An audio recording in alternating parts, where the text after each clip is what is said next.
We remain in South Africa, where women are grappling with the social stigma attached to HIV.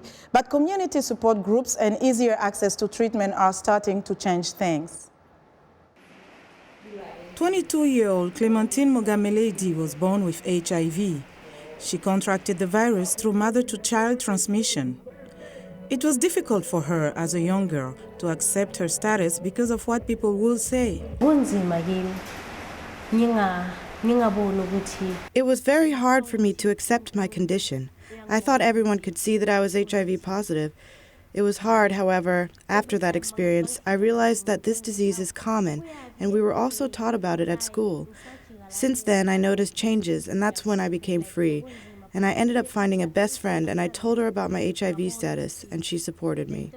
Government statistics in South Africa show that HIV infections among adolescent girls and young women between the ages of 15 to 24 are 4 times higher than men of the same age group. This, despite a variety of educational campaigns to prevent infection. External as well as internal stigma remains one of the main challenges for those living with the condition.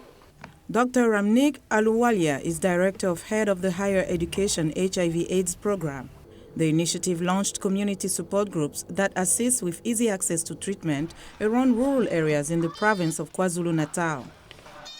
We have to find more innovative ways of destigmatizing the disease. So this is one way of bringing tests close to the community, not forcing them to go and stand in the long queue where ARVs are, long queues where HIV is. Do you understand me? So we have to label to subtly calm down the word HIV from the lives of our people.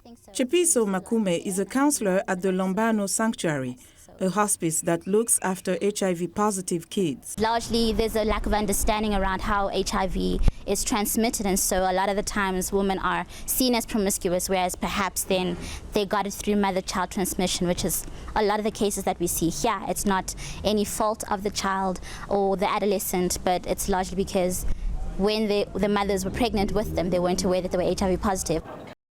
Earlier this year, South Africa's Deputy President Cyril Ramaphosa launched a 3-year campaign called She Conquers. The campaign, which is inspired by HIV-positive women who rise above and conquer various HIV-related challenges, is aimed at raising awareness and furthermore an attempt to realize their vision of eliminating new infections by 2020.